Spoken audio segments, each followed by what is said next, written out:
The Hidden Hero.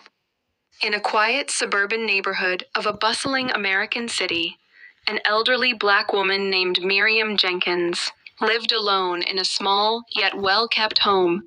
At 76, Miriam was the heart and soul of her community.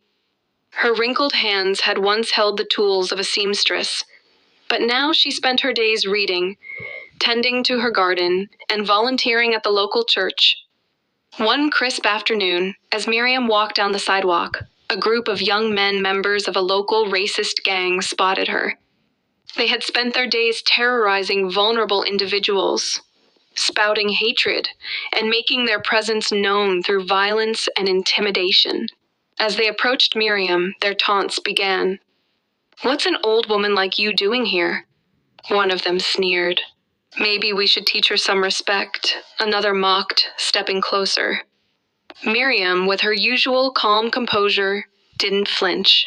She had lived through decades of struggles, from segregation to the civil rights movement, and she knew how to stand firm against hate.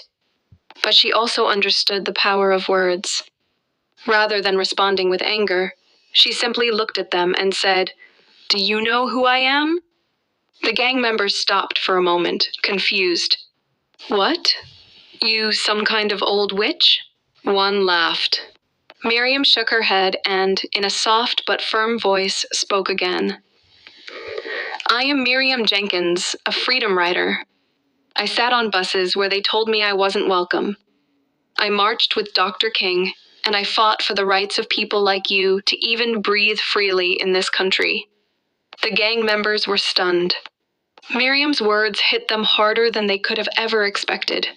Silence hung in the air as they processed the weight of what she had just said. One of them, a young man who had never known much about the civil rights movement, was the first to speak. "Wait, you're her? The woman who helped change everything?" The others stood motionless, realizing they had just harassed a living legend. Miriam, despite her age, had played a significant role in one of the most transformative eras in American history. She had been one of the unsung heroes who had risked everything for equality. One by one, the gang members lowered their heads.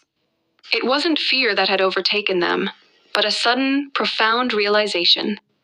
They had been disrespecting someone who had not only lived through the horrors of racism, but had also helped shape the very world they lived in. Without another word, they turned around and hurried off, ashamed of their actions, unsure of how to reconcile with the past they had so carelessly ignored. As Miriam stood there, she smiled softly to herself. She knew that the battle for equality was far from over. But moments like these reminded her that change was a slow, steady process. The fight for justice wasn't always about confrontation. Sometimes it was about standing your ground with grace, teaching others through your life's actions, and showing them the power of the history they so often overlooked. From that day on, the gang members never caused trouble in Miriam's neighborhood again. They had learned a lesson that couldn't be forgotten: the power of history, the weight of the struggles that had come before, and the courage that resides in the most unlikely of places.